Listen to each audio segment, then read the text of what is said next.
Eu me chamo Padre Afonso e carrego nas costas mais de 3 décadas de sacerdócio.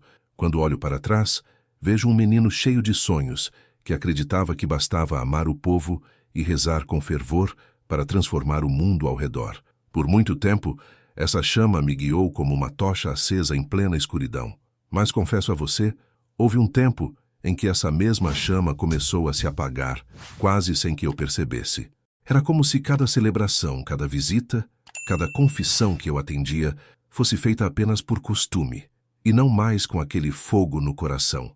A minha paróquia, que antes era um ponto de encontro de fé, se transformava diante dos meus olhos. Recordo quando o sino tocava e a cidade inteira parecia acordar junto, correndo para encher os bancos de madeira. As famílias vinham sorrindo, as crianças disputavam espaço no adro, e até os mais velhos se ajeitavam para não perder uma palavra sequer da missa. Hoje, quando o sino toca, o som ecoa em vão pelas ruas e poucos atendem ao chamado. Os bancos, que já foram cheios agora, guardam apenas alguns rostos cansados, distraídos, quase distantes. Até o coral, que antes fazia as paredes vibrarem com cânticos que pareciam tocar o céu, perdeu a força. Muitas vezes precisamos substituir o canto ao vivo por uma gravação sem vida, que mais parece preencher um vazio do que elevar a alma. E eu, que tanto insisti em animar os fiéis, me sentia cada vez mais sozinho, como um pregador que fala ao vento. O povo brigava entre si, as famílias se dividiam por heranças e rancores antigos, e o que antes era fraternidade se transformou em muros invisíveis. Eu tentava ser ponte, tentava segurar cada lado para que não se perdesse de vez, mas parecia inútil. As palavras saíam da minha boca, mas não encontravam mais lugar para pousar. É duro confessar, mas comecei a me perguntar em silêncio se o que eu fazia ainda tinha algum sentido. Era como se eu estivesse caminhando sobre areia movediça, afundando a cada tentativa de me firmar. Foi nesse tempo em que minha fé parecia tão pesada quanto uma pedra amarrada ao peito que um detalhe aparentemente pequeno cruzou o meu caminho. Eu não imaginava que esse detalhe, esquecido e coberto de pó, iria virar minha vida de cabeça para baixo. Tudo começou quando precisei abrir a porta do depósito da igreja. O depósito da igreja era um lugar que eu evitava sempre que podia. Escuro, abafado, com cheiro de cera velha misturado ao pó que parecia nunca sair das paredes. Era lá que ficavam guardados objetos esquecidos, restos de enfeites de festas passadas, velas umedecidas que ninguém mais usava, caixas com missais antigos de capas amareladas pelo tempo. Não havia nada de especial naquele espaço, mas naquela tarde abafada algo me fez parar, como se uma força invisível me puxasse para olhar mais atentamente. No canto, encostada como se fosse apenas um entulho qualquer, estava uma imagem antiga de Nossa Senhora. O manto azul, que um dia reluzira nas procissões, agora estava manchado, escurecido pelo tempo. Uma rachadura cortava a base de gesso e uma das mãos estava quebrada, deixando um vazio estranho onde antes havia delicadeza. O rosto ainda trazia serenidade, mas estava marcado pelo pó e pelas manchas que se acumulavam. Por alguns segundos fiquei imóvel, apenas olhando. A cena parecia carregar um simbolismo doloroso. Aquela imagem esquecida era o retrato da minha paróquia, e talvez também do meu coração. Antes havia fervor, brilho, emoção. Agora restavam rachaduras, silêncio e esquecimento. Lembrei-me das vezes em que a vi sendo carregada pelas ruas de Santa Luzia, acompanhada por cânticos que faziam ecoar cada esquina. Recordei mães ajoelhadas aos seus pés, crianças oferecendo flores com pureza no olhar, homens e mulheres chorando promessas que nasciam da alma. E agora, tudo isso estava resumido a pó e rachaduras. Uma parte de mim, ainda teimosa, sussurrou: leve-a para restaurar, limpe-a, coloque-a de volta no altar. Mas outra voz, fria e impaciente, retrucou: para quê? O povo mal aparece na missa. Isso não vai mudar nada. Esse conflito dentro de mim era como um duelo silencioso, mas eu já estava cansado demais para lutar contra a indiferença que me consumia. Peguei a imagem com as 2 mãos. Não senti apenas o peso do gesso. Era como se carregasse junto minhas dúvidas, minhas angústias e o peso da desilusão que eu tentava esconder até de mim mesmo. Saí do depósito em direção ao fundo da igreja, cada passo ecoando dentro de mim como se perguntasse: Padre Afonso, Tem certeza? E foi assim, com aquele peso estranho nos braços e um nó na garganta, que atravessei o pátio. Eu caminhava não apenas em direção ao canto onde ficava o lixo, mas também para uma decisão que, sem imaginar, mudaria não só a minha vida, mas a de toda a comunidade. Carreguei a imagem junto ao peito, até alcançar o portão de ferro que dava acesso ao fundo da igreja. Ali era o espaço onde se acumulavam sacos pretos, cheios de flores velhas, velas derretidas e restos de festas religiosas que já não tinham lugar. O vento da tarde soprava frio, como se tentasse me deter, mas eu endureci o coração. O nó na garganta apertava, e a cada passo eu me perguntava em silêncio se não estava prestes a cometer um erro maior do que podia imaginar. Parei diante daquele amontoado de lixo. O contraste era brutal. A imagem de Nossa Senhora, mesmo suja e rachada, parecia brilhar discretamente sob a luz dourada do entardecer. Eu a segurei por um instante, como quem pensa em voltar atrás. Ainda dava tempo. Bastava virar o corpo e levá-la de volta para dentro, limpar o pó, acender uma vela. Mas a voz fria dentro de mim sussurrou mais alto. É só gesso quebrado, Afonso. Não significa nada. E naquele momento, deixei essa voz vencer. Coloquei a imagem no chão, ao lado de 2 sacolas pretas.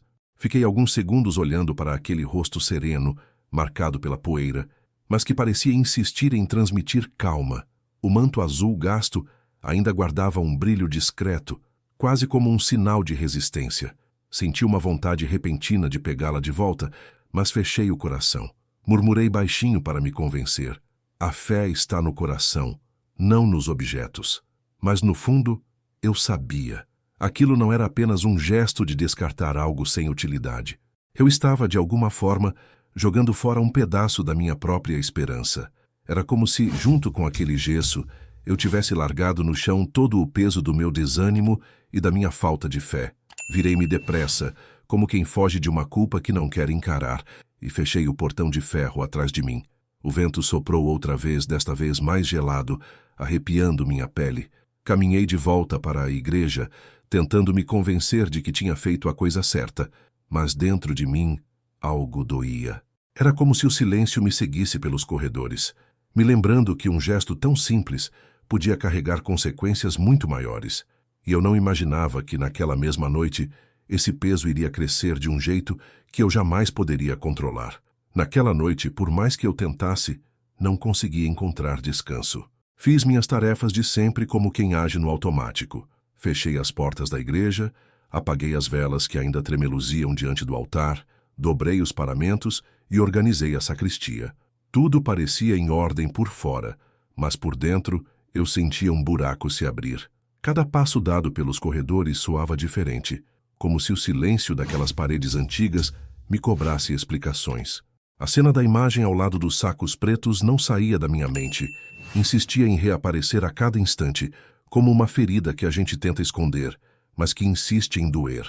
Deitei cedo, na esperança de que o sono me fizesse esquecer, mas o travesseiro parecia pedra, e a cada mudança de posição o incômodo crescia. Fechava os olhos e via o rosto sereno da mãe, manchado de pó, repousando no chão frio do pátio. Era como se ela me olhasse em silêncio, não com reprovação, mas com uma calma que me desarmava. Eu virava de lado, murmurava orações que não encontravam força e ainda assim o peso continuava grudado no peito.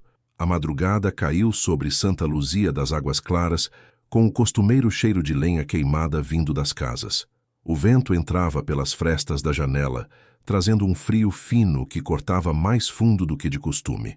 Era como se a própria noite tivesse se vestido de testemunha. Tentei rezar o rosário, mas as contas entre meus dedos pareciam geladas, apenas pedras sem sentido. As palavras não se uniam, escapavam da boca sem vida, como se fossem folhas secas levadas pelo vento. Olhei para o teto escuro e, por um instante, me perguntei se aquilo tudo não era um reflexo da minha alma cansada. Lembrei dos tempos em que bastava fechar os olhos para sentir fervor, quando cada oração parecia atravessar o céu. Agora tudo o que eu ouvia era o som do relógio marcando as horas, lento e impiedoso, lembrando-me que a noite não tinha pressa em passar. Quando o sino da sacristia anunciou a primeira missa da manhã, eu ainda não havia conseguido repousar. Levantei com o corpo pesado, os olhos ardiam, e a mente parecia uma névoa. Foi então que uma batida forte e insistente na porta lateral quebrou o silêncio. Eu não sabia ainda, mas aquele som marcaria o início de algo que mudaria não só minha vida, como também a vida de toda a cidade. Abri a porta ainda sonolento, com a batina meio desajustada e os olhos pesados da noite mal dormida. Diante de mim estava Dona Margarida, uma mulher pequena de estatura, mas com uma firmeza no olhar que parecia atravessar qualquer resistência. Usava um vestido simples de algodão, o mesmo chalé de lã gasto que sempre carregava nos ombros, e suas mãos calejadas, marcadas pelo tempo, apertavam contra o peito algo que me fez gelar por dentro. Era a imagem. A mesma que eu havia deixado no canto do lixo na véspera, agora repousava nos braços dela. O manto azul ainda descascado, o rosto manchado de poeira, a base quebrada. Mas abraçada daquela forma, a estátua parecia diferente. Não era um objeto abandonado. Era como se fosse uma criança sendo protegida, viva, aquecida pelo colo materno. "Padre Afonso", disse ela com a voz trêmula, mas firme. Passei pelo fundo da igreja e vi a mãe no lixo. "No lixo, padre? Como pode ser?" As palavras me atingiram como uma pancada surda. Tentei buscar uma resposta rápida, uma justificativa qualquer, mas a boca travou. Murmurei, quase sem convicção: "Dona Margarida, a fé não está nas coisas. Isso é apenas gesso." Ela me olhou de um jeito que nunca vou esquecer. Não havia raiva nem fúria, mas uma tristeza profunda, daquelas que pesam mais que qualquer grito. Deu um passo à frente, segurou meu braço com uma força inesperada para alguém da sua idade e disse: "Nós sabemos que é só gesso, mas é esse gesso que nos lembra que Maria está perto, que intercede por nós, que nos conduz até Jesus. Se o Senhor joga isso fora, o que sobra para nós que já temos tão pouco?" Aquelas palavras ficaram pairando entre nós, como se o vento que passava pela porta tivesse parado para ouvi-las. Eu não consegui responder. Ela passou a mão no rosto da imagem, com a delicadeza de quem acaricia uma ferida, e completou: "Se o Senhor não a quer, eu vou cuidar dela." Sem esperar reação, virou-se devagar e caminhou pelas ruas de pedra, segurando a imagem como quem carrega um filho contra a chuva. Eu fiquei parado na porta, observando-a se afastar. A cada passo dela, minhas certezas iam se desfazendo. Entrei de volta para a sacristia, mas não consegui iniciar a missa com o mesmo ânimo. O que ecoava dentro de mim era aquela voz simples, mas que parecia carregar toda a dor e a fé do meu povo. E mal eu sabia que aquele gesto de Dona Margarida logo se espalharia pela cidade inteira, como um rumor impossível de silenciar. Não demorou para que a notícia se espalhasse por Santa Luzia das Águas Claras. Ninguém precisava me acusar em voz alta. O silêncio das pessoas falava mais do que qualquer palavra. Quando saí pelas ruas naquela manhã, percebi os olhares desviados, os cochichos interrompidos quando eu passava, os cumprimentos rápidos que já não tinham a mesma alegria de antes. Era como se uma sombra tivesse se colocado entre mim e o meu povo, uma sombra criada pelo gesto impensado que eu havia cometido. Não escutei insultos nem vi dedos em riste, mas ouvi frases soltas, carregadas de lamento. Um "coitado do padre", sussurrado à porta de uma venda. Um "reza por ele", dito por uma avó ao neto que brincava na calçada, sem saber que eu estava ao alcance daquelas palavras. Esses murmúrios me atravessavam de um jeito diferente, não como ataques, mas como orações feridas. Era pior, porque mostravam que não se tratava de raiva contra mim, e sim de uma decepção profunda, quase uma tristeza coletiva. Eu caminhava com a batina leve, mas o coração pesado, tentando me convencer de que não passava de um mal-entendido. Porém, a cada esquina, sentia a verdade me encarar. A minha decisão de deixar a imagem no lixo não era apenas sobre um pedaço de gesso descartado. Eu havia ferido uma memória viva, uma fé construída por gerações, um símbolo que sustentava pessoas simples em suas dores mais íntimas. Para elas, aquela imagem não era um objeto esquecido, mas um elo com algo maior, algo que talvez eu mesmo tivesse deixado de enxergar. Voltei cedo para a casa paroquial, mas a tranquilidade não me esperava. O corredor cheirava a madeira antiga, mas dessa vez o aroma não me confortava. Abri o breviário e tentei rezar os salmos, mas cada palavra parecia bater na parede e voltar sem força. Fechei os olhos e a imagem que me veio não foi a de um altar cheio, mas de Dona Margarida, caminhando pelas ruas de pedra com a estátua nos braços. Era como se eu a visse repetidamente, passo a passo, como uma mãe levando para casa algo que eu havia rejeitado. O peso da minha escolha não me deixava. E naquela noite, ao deitar, percebi que a cidade toda aguardava meu próximo gesto. Eu, porém, não sabia o que fazer. Até que uma decisão inesperada brotou dentro de mim. Eu precisava olhar de novo nos olhos daquela mulher. Decidi ir até a casa de Dona Margarida no fim da tarde, quando o sol já começava a se esconder atrás dos morros que cercam a cidade. Caminhei devagar pelas ruas de pedra, sentindo cada olhar que me seguia pelas janelas entreabertas. Havia um peso em cada passo, como se eu estivesse prestes a prestar contas, não apenas a uma mulher simples, mas a toda a comunidade que ela, de algum modo, representava. O portão de madeira estava pintado de azul desbotado, igual ao de tantas casas mineiras que resistem ao tempo. Bati palmas, sem coragem de gritar seu nome. Em poucos instantes, ela surgiu. Usava o mesmo chalé de lã nos ombros e me olhou com uma mistura de firmeza e ternura, como uma mãe que chama o filho de volta sem precisar levantar a voz. "Entre, padre", disse ela, sem cerimônia, como se já esperasse minha visita. A cozinha cheirava a café recém-passado e a pão de queijo ainda quente, aquele aroma que abraça o coração antes mesmo de tocar a boca. Sobre a mesa de madeira estava a imagem de Nossa Senhora. Não era mais a mesma que eu havia deixado no chão frio do pátio. O pó tinha sido retirado com cuidado. O manto azul gasto parecia brilhar um pouco mais, e a base quebrada estava coberta por um pano bordado à mão, simples, mas cheio de delicadeza. "Fiz o que pude", disse Dona Margarida, passando os dedos devagar pelo rosto da mãe. "Não sou restauradora, sou só uma velha católica, mas a gente aprende que uma casa se cuida varrendo o chão, e uma imagem se ama com as mãos." Sentei-me à mesa sem coragem de falar. Ela colocou 2 xícaras diante de nós. Esperou que eu bebesse o primeiro gole e só então começou a contar uma história. Falou de um tempo distante, em que uma enchente levou metade dos móveis da sua casa. Naquela noite, sem nada para oferecer além do desespero, veio com o marido e os filhos pequenos rezar diante daquela mesma imagem. Não pediram que a água fosse embora. Pediram força para recomeçar. Enquanto ela narrava, seus olhos brilhavam com lembranças, e eu sentia que cada palavra carregava não só sua história, mas a história de muitos que já haviam se ajoelhado diante daquela estátua. Eu a ouvia em silêncio, e o peso dentro de mim começava a se mexer. Mas foi o que ela disse logo em seguida que atravessou meu coração de vez.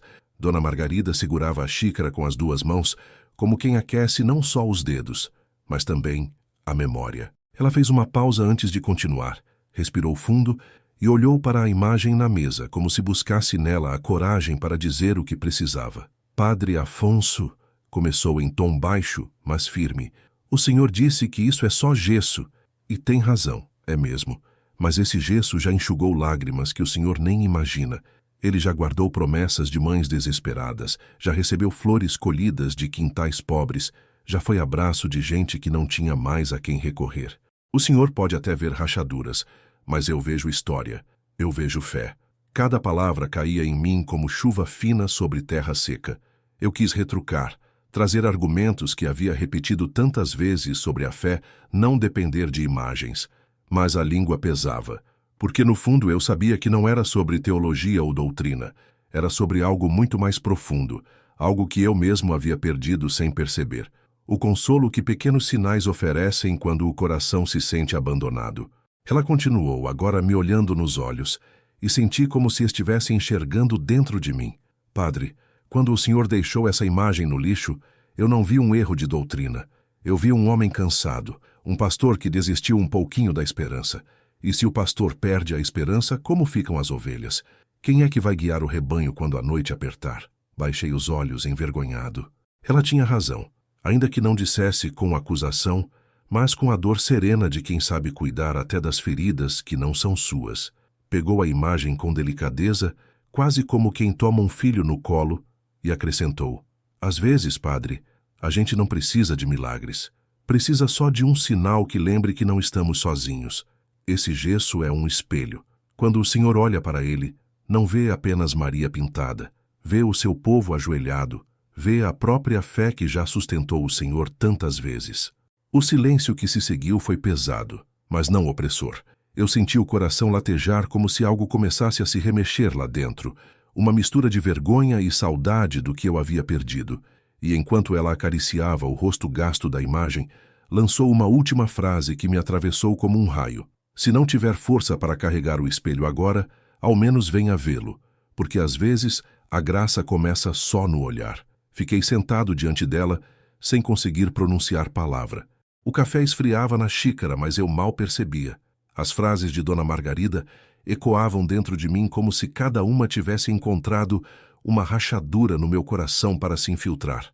Esse gesso é um espelho, ela tinha dito, e eu sabia que não era apenas metáfora. Quando eu olhei para aquela imagem quebrada, foi como se tivesse visto refletida a minha própria alma, marcada, cansada, esquecida num canto qualquer. E ao jogá-la fora, eu não tinha descartado apenas uma estátua. Eu tinha jogado fora um pedaço de mim mesmo. Passei a mão pelo rosto e suspirei fundo, tentando encontrar uma resposta que fizesse sentido, mas as palavras fugiam, como pássaros que não aceitam ser presos em gaiola. A verdade é que eu, padre de tantos anos, estava diante de uma senhora simples que me ensinava, sem livros, sem discursos, o que era a essência da fé.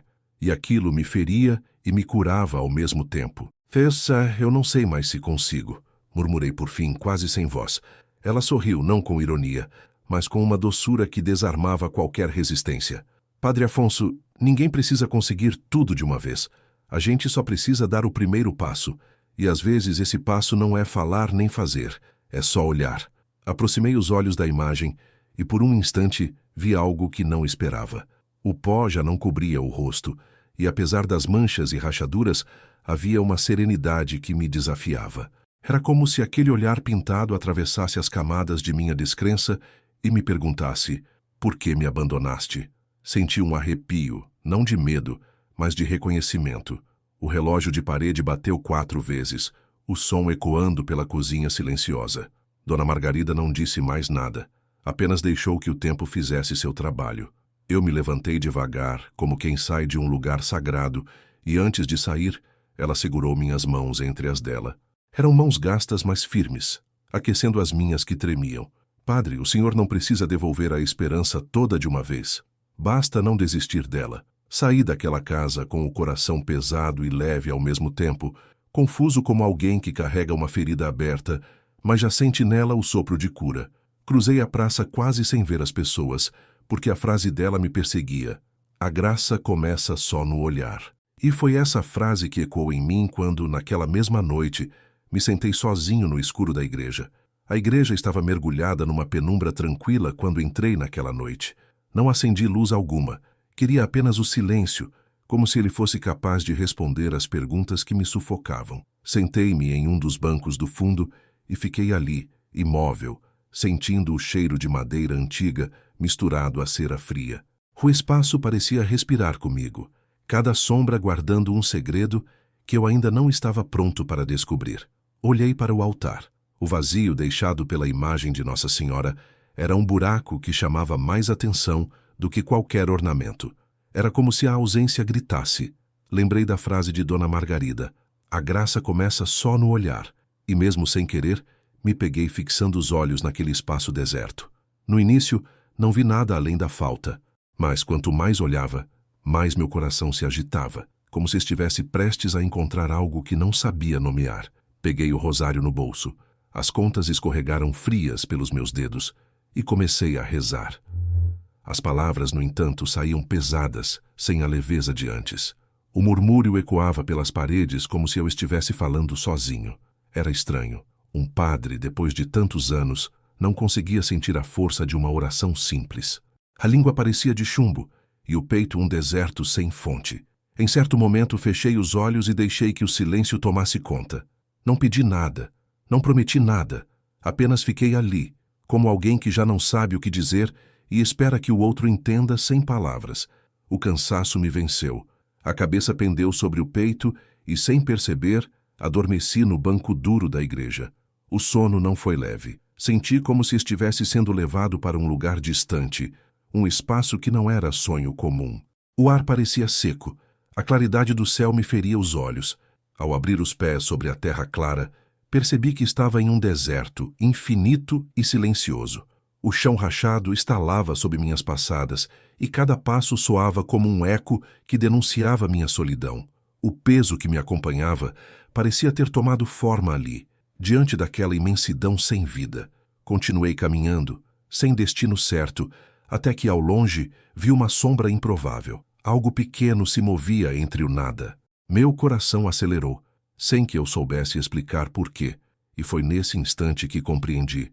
Aquele deserto estava prestes a me revelar algo que eu jamais esqueceria. O silêncio do deserto era tão profundo que chegava a doer nos ouvidos. O ar seco grudava na pele, e cada passo levantava um redemoinho de poeira clara que logo se desfazia no vento. Caminhava sem saber para onde, como alguém que busca um horizonte que não existe. A sensação de vazio não era apenas ao redor de mim, era dentro. Era o peso de uma paróquia esvaziada, de sermões que já não tocavam, de bancos que permaneciam vazios domingo após domingo. O deserto não era apenas cenário, era um retrato da minha própria alma. A garganta ardia e a sede apertava como nunca. Eu já não sabia se buscava um caminho ou apenas uma pausa para descansar, até que, ao longe, algo diferente chamou minha atenção. Uma pequena formação de cactos quebrava a monotonia da areia rachada. E no meio deles, improvável como um milagre escondido, havia uma fonte. A água brotava tímida, como se tivesse vergonha de existir em meio àquele nada. Aproximei-me com pressa, caí de joelhos e levei as mãos em concha até o fio de água cristalina. Ao beber, senti um frescor que não era só físico. Era como se cada gota atravessasse a sede do corpo e chegasse até a sede da alma. Por um instante, o peso dentro de mim se aliviou. Foi então que percebi não estar sozinho. Não posso chamar de vento, tampouco de toque, mas havia uma presença, forte o bastante para que eu soubesse que não estava mais só, suave a ponto de não causar medo. Virei-me devagar, com o coração acelerado, como quem reconhece o chamado do próprio nome. E lá estava ela, uma mulher envolta num manto azul profundo, salpicado de pequenas luzes que pareciam estrelas presas ao tecido. O rosto não emitia clarões, mas trazia uma luz mansa, igual à primeira claridade do dia.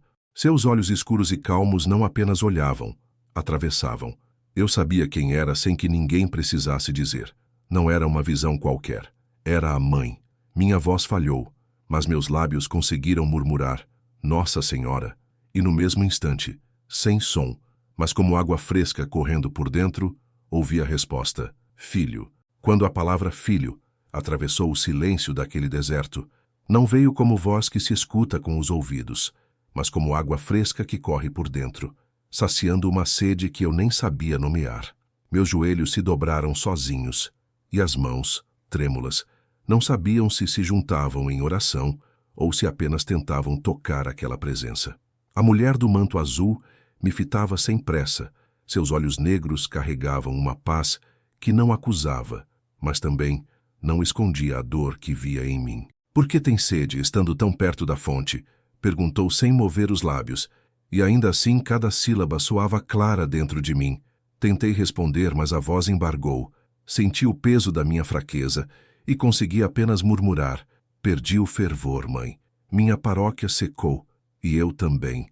Nada floresce mais. Ela não desviou o olhar.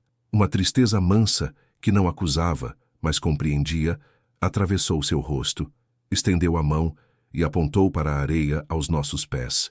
Ali diante de mim, como numa cena acelerada da natureza, o chão rachado começou a se mover. Pequenas fendas se abriram, e delas surgiram fios verdes delicados, frágeis, mas teimosos, brotos nascendo onde antes só havia aridez.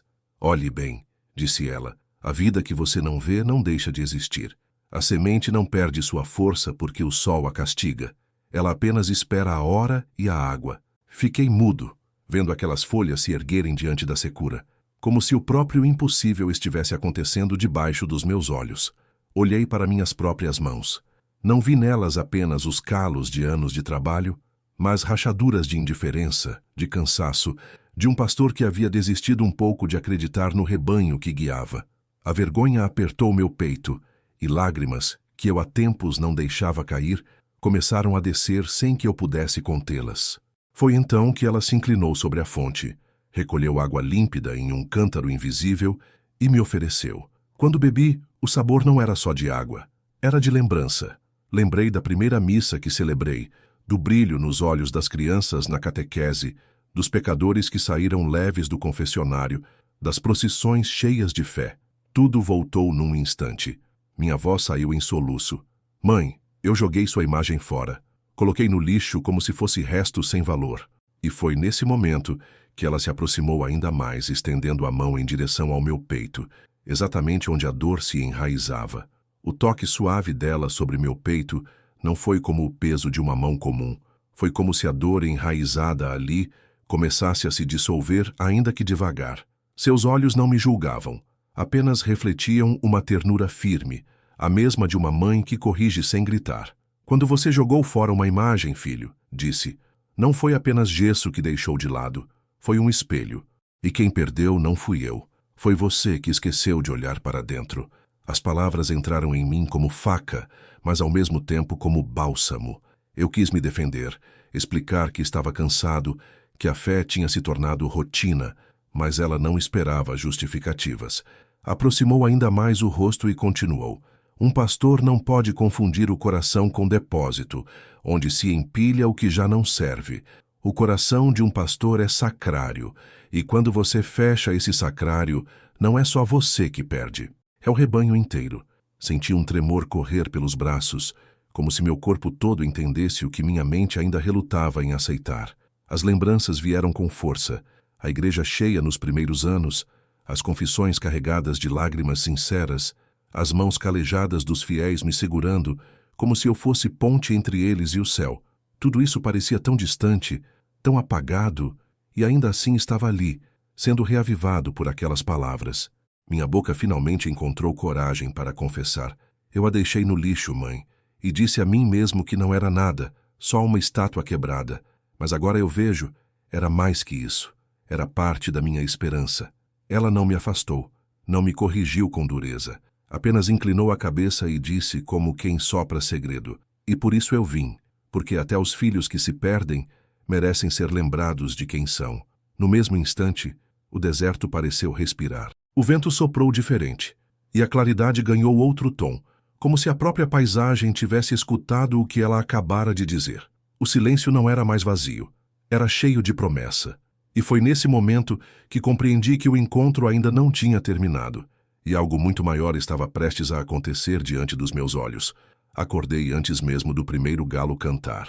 O quarto estava mergulhado naquela penumbra azulada da madrugada, e por um instante fiquei imóvel, sem saber se o que eu tinha vivido fora sonho ou algo muito maior. O coração ainda batia acelerado, como se eu tivesse corrido uma longa distância. Passei as mãos pelo rosto e percebi que estavam úmidas, como se as lágrimas do encontro ainda estivessem ali, frescas. A lembrança da água cristalina que bebi no deserto parecia real demais para ser apenas fruto da imaginação. Levantei devagar, lavei o rosto e vesti a batina. Não levei breviário, não levei papéis. Apenas o peso de uma decisão e uma urgência que não sabia explicar. Saí pelas ruas de pedra quase desertas de Santa Luzia, onde apenas alguns comerciantes começavam a abrir suas portas. Alguns me cumprimentaram com acenos tímidos, outros desviaram o olhar, como se ainda pairasse no ar a sombra do gesto que eu havia cometido. Meu destino era certo. Parei diante do portão azul desbotado da casa de Dona Margarida e bati palmas. Não demorou para que ela aparecesse, com o mesmo chalé de lã nos ombros, como se já soubesse que eu viria. Não havia surpresa em seu olhar, apenas a serenidade de quem parece esperar alguém há muito tempo. Padre Afonso, disse ela num tom neutro, quase doce, o senhor veio cedo. Engoli em seco antes de responder. Vim pedir perdão e vim buscar aquilo que nunca deveria ter deixado ir. Ela ficou em silêncio por alguns segundos, olhando não para as minhas palavras, mas para a verdade que eu carregava nos olhos. Então abriu o portão devagar, como quem abre também uma porta dentro da alma, e fez sinal para que eu entrasse. A cozinha estava tomada pelo aroma de café fresco e de pão de queijo saindo do forno, e sobre a mesa repousava a imagem. Não era mais a mesma que eu havia abandonado. O pó desaparecera. O manto azul, ainda gasto, havia recebido alguns traços de tinta novos, e a base quebrada estava coberta por um pano bordado com pequenas flores brancas. Simples, mas tão cheio de cuidado que parecia restaurar mais do que o gesso. Parecia restaurar a dignidade perdida. Aproximei-me, toquei-a com as pontas dos dedos e as lágrimas vieram sem que eu pudesse contê-las. Era como se o sonho tivesse se materializado diante de mim. Eu sabia, então, que precisava falar. Precisava contar a ela o que havia acontecido naquela noite, porque o peso do silêncio já não cabia mais em mim. Sentei-me diante dela, ainda com as mãos trêmulas por ter tocado a imagem restaurada com tanto carinho. O silêncio era espesso, e por um instante só se ouvia o chiado leve do café borbulhando na cozinha. Respirei fundo, procurando forças para quebrar aquele peso que me apertava o peito. Dona Margarida, eu preciso lhe contar o que aconteceu comigo ontem à noite. Minha voz saiu embargada, mas firme o bastante para não se perder no ar. Ela não me interrompeu, apenas continuou mexendo a colher na xícara, como se soubesse que eu precisava colocar para fora aquilo que me consumia. Então, comecei a narrar. Contei sobre a igreja escura, sobre o sono que me venceu nos bancos duros e sobre o deserto em que me encontrei. Falei da sede insuportável, da fonte improvável que brotava entre a aridez e da presença que se aproximou envolta num manto azul estrelado. Quando mencionei o momento em que a chamei de Nossa Senhora e ela me respondeu, "Filho", a mão de Dona Margarida parou no ar. Seus olhos brilharam, não de surpresa, mas de confirmação. Eu prossegui, agora com lágrimas escorrendo livremente, lembrando cada palavra que ecoou em mim. As sementes escondidas sob a areia, o coração de pastor que não pode ser depósito, mas sacrário. E, finalmente, confessei. Eu disse a ela que havia jogado a imagem fora. E ela não me acusou. Apenas tocou meu peito e me lembrou de quem eu era. Dona Margarida deixou a colher de lado e sorriu com suavidade, aquele sorriso de quem já conhece a resposta antes mesmo da pergunta. Eu sabia, disse baixinho, como quem fala mais para si mesma do que para mim. Eu sabia que ela não deixaria o Senhor. A mãe sempre encontra os filhos, mesmo quando eles se perdem. Meus olhos voltaram para a imagem sobre a mesa. Agora limpa e cuidada. Parecia carregar a mesma serenidade que eu vira no deserto. Passei a mão sobre o manto azul, sentindo a textura da tinta nova e o pano bordado escondendo a rachadura. Cada detalhe parecia um lembrete vivo de que nada estava totalmente perdido. Eu quero levá-la de volta, murmurei, mas não para um canto esquecido. Quero devolvê-la ao centro do altar diante de todos, e quero que a senhora esteja comigo, para que todos saibam quem cuidou dela quando eu a abandonei. Minha voz tremia, mas era sincera, e naquele instante percebi que não era apenas a imagem que eu desejava devolver ao altar. Era também uma parte da minha própria alma que precisava voltar ao lugar de onde nunca deveria ter saído. Peguei a imagem nos braços com o maior cuidado, como se carregasse algo vivo. O peso parecia diferente daquele que senti no dia em que a levei até o lixo. Não era mais um fardo de cansaço e descrença. Era um peso doce, cheio de significado, como se cada rachadura fosse agora um lembrete de que até o que é quebrado pode ser honrado quando é amado. Dona Margarida caminhava ao meu lado em silêncio, e o simples fato de sua presença já me sustentava. Era como se a fé dela emprestasse força à minha. As ruas de Santa Luzia estavam tranquilas, mas alguns rostos apareciam nas janelas e nas portas. As pessoas nos observavam passar, algumas levando a mão à boca em espanto, outras sorrindo discretamente, e havia também quem se benzia de imediato, com olhos marejados. Eu sentia que não estava carregando apenas uma imagem, estava conduzindo diante de todos a chance de restaurar um elo que eu mesmo tinha rompido. Quando chegamos à igreja, as portas de madeira rangeram ao serem abertas, como se também esperassem aquele momento. Entrei pelo corredor central, caminhando em direção ao altar. O espaço estava simples demais. Flores murchas nos vasos, velas quase consumidas, um ar de abandono que refletia bem os últimos meses. Coloquei a imagem no centro da mesa, limpei o pó com a manga da batina e me ajoelhei. Meus lábios quase não encontraram palavras, mas o coração sussurrou: "Mãe, aqui estou. Aceite de volta este filho que a afastou, mas que agora deseja servir com todo o coração." Atrás de mim, ouvi passos suaves. Quando me virei, vi alguns fiéis entrando devagar, como se atraídos por algo invisível. Primeiro eram apenas 2 ou 3, mas logo outros chegaram, curiosos, atentos. Os olhares se fixavam na imagem e havia uma mistura de espanto e alívio em cada expressão. Era como se, ao ver Nossa Senhora novamente no altar, algo dentro deles respirasse de novo. Levantei-me e, com a voz ainda embargada, anunciei: hoje à noite faremos uma missa especial. Não será apenas para devolver esta imagem ao altar, mas para reconciliar nossos corações com a Mãe e com a fé que deixamos de lado. As palavras saíram simples, mas carregadas de verdade. Eu não sabia ainda o que viria, mas sentia que aquela noite marcaria um antes e um depois para todos nós. A notícia correu pela cidade mais rápido do que eu poderia imaginar. Quando o sino tocou ao entardecer, anunciando a missa especial, as ruas ao redor da paróquia já estavam cheias de movimento. Famílias inteiras vinham caminhando, algumas trazendo flores colhidas nos quintais, outras com velas acesas entre as mãos. Até os jovens, que raramente apareciam, vieram em grupos, talvez por curiosidade, talvez porque algo no ar os chamava de volta. Havia uma expectativa silenciosa, como se todos pressentissem que aquela noite não seria como as outras.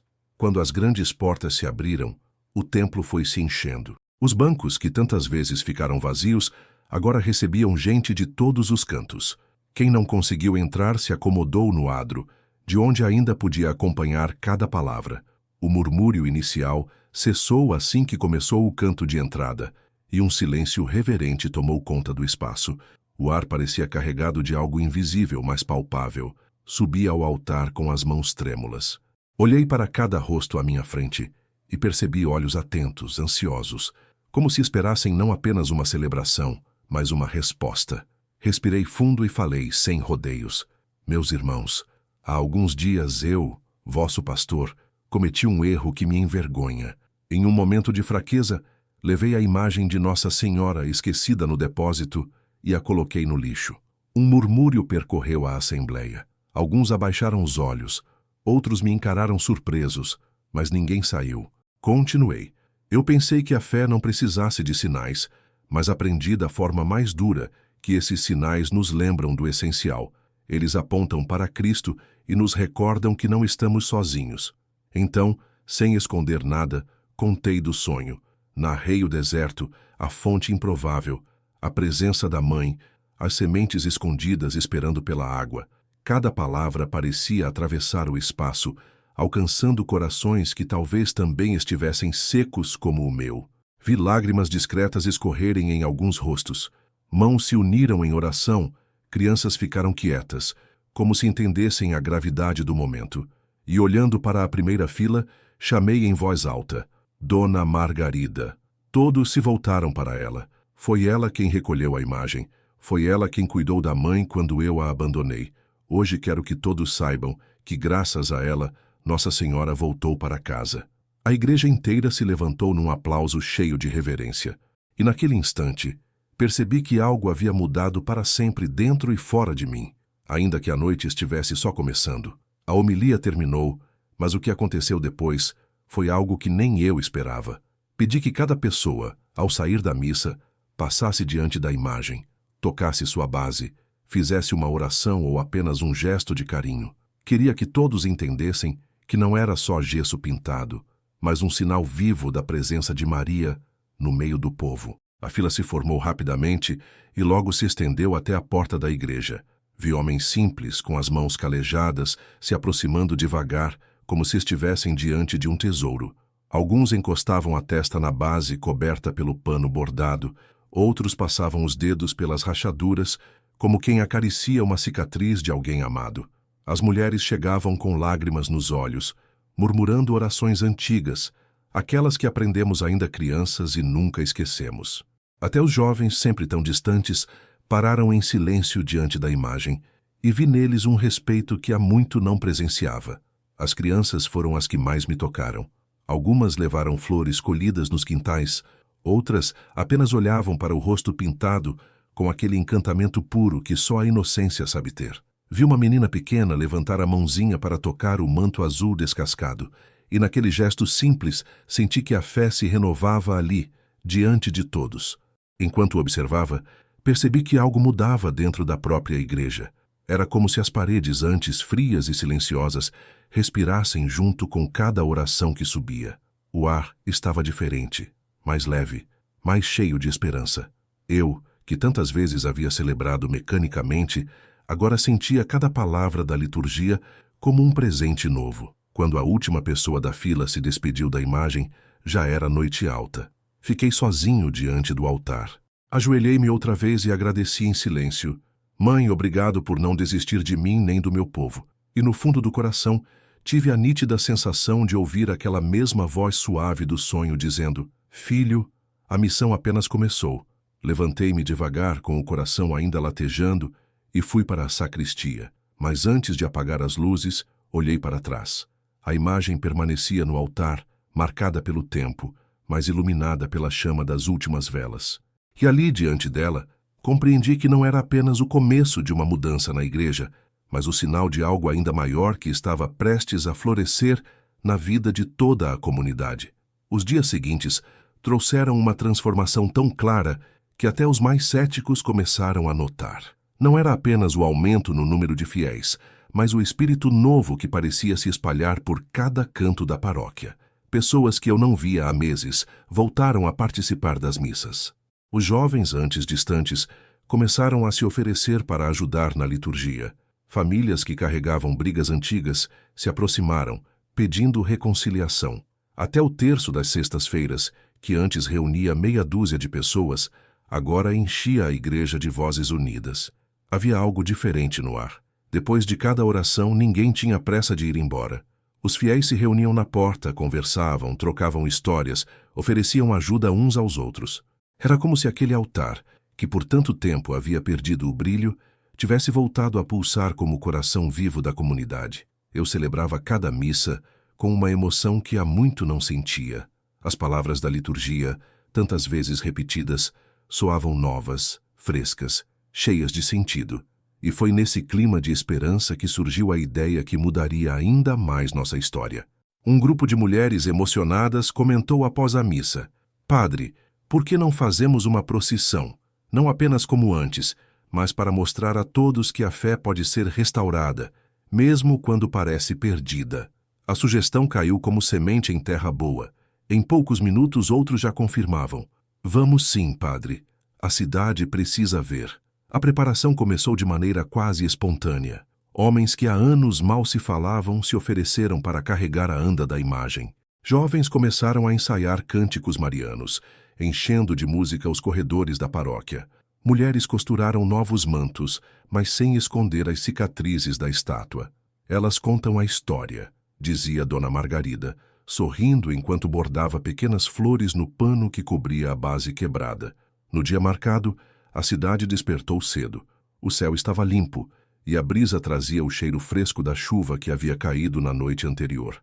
As ruas foram enfeitadas com tapetes de serragem colorida, desenhando cruzes, lírios e terços pelo caminho. Nas janelas, famílias aguardavam com vasos de flores nas mãos, prontas para oferecer ao longo do percurso. Quando saí da igreja com a batina branca e a estola azul, vi a imagem de Nossa Senhora no centro da anda. As rachaduras não estavam escondidas. Ao contrário, sob a luz da manhã, brilhavam como se fossem ouro fino, transformando a fragilidade em sinal de vitória. E foi assim, ao som dos cânticos, que demos o primeiro passo para algo que ninguém da cidade esqueceria. O cortejo avançava pelas ruas de Santa Luzia e cada passo parecia resgatar um pedaço da alma da cidade.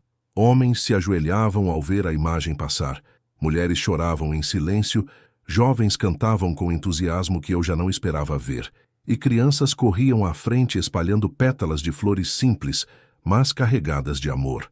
Eu caminhava ao lado da anda, sentindo que cada olhar fixo naquela mãe era também um olhar que me atravessava. As rachaduras da imagem, longe de envergonhar, brilhavam sob a luz do sol como cicatrizes transformadas em testemunho. Era como se todos entendessem, sem precisar de palavras, que até o que é quebrado pode voltar a ocupar um lugar de honra quando é cuidado com fé. Ao retornar para a igreja, o coral entoou a Salve Rainha com uma força que fez as paredes vibrarem como se o próprio templo respirasse junto. Aplausos ecoaram, mas não eram de festa barulhenta. Eram aplausos de reverência, de quem reconhecia que algo precioso tinha sido devolvido ao povo. Naquele instante, olhei ao redor e vi algo que não via há muito tempo. Pessoas se abraçando, famílias se reconciliando, vizinhos que antes mal se falavam trocando sorrisos e apertos de mão. Era a fé transbordando do altar para as ruas. Quando a celebração terminou e a multidão começou a se dispersar, permaneci ajoelhado diante da imagem. Toquei a base coberta pelo pano bordado por Dona Margarida e murmurei em silêncio: Mãe, obrigado por não desistir de mim nem do meu povo. Nunca mais permitirei que a senhora seja esquecida e que meu coração se afaste do caminho. Senti no fundo da alma, como se aquela voz suave do sonho respondesse de novo: Filho, agora você entendeu. A missão continua. Levantei-me e caminhei até a porta da igreja. A praça estava viva. Crianças corriam, famílias conversavam, vizinhos se ajudavam, e havia um clima de festa simples, mas verdadeira, no ar. Eu compreendi ali que, mais do que devolver uma imagem ao altar, Maria tinha devolvido a esperança ao coração da cidade e, silenciosamente, tinha restaurado também o meu sacerdócio. Hoje, quando olho para aquela imagem marcada pelo tempo, não vejo apenas rachaduras. Vejo um lembrete constante de que a fé nunca morre, apenas espera ser despertada, e entendo que a minha missão não é carregar sozinho o peso do rebanho, mas ser ponte para que cada um descubra a presença de Deus no meio das suas próprias rachaduras. Foi assim que encontrei dentro de mim a força que pensava ter perdido. Foi assim que aprendi que até a esperança, quando jogada no lixo, pode ser resgatada e florescer de novo. E talvez você que me escuta agora também carregue rachaduras dentro de si. Talvez já tenha sentido a fé fraquejar ou até pensado que não havia mais sentido em continuar. Mas lembre-se, assim como aquela imagem esquecida voltou a ocupar o altar, também nós podemos ser restaurados. Nada em nós é tão quebrado que não possa ser tocado pela graça. A vida, às vezes, nos leva ao deserto e parece que a esperança secou. Mas até na areia mais árida existem sementes escondidas, esperando pela água certa para florescer. Não desista de olhar para dentro, porque muitas vezes a graça começa só no olhar. Que essa história seja um lembrete. A fé não é a ausência de rachaduras, é justamente a força que nos levanta apesar delas. E se até um coração cansado como o meu encontrou renovação, o seu também pode ser restaurado. Basta não deixar que a esperança seja jogada fora.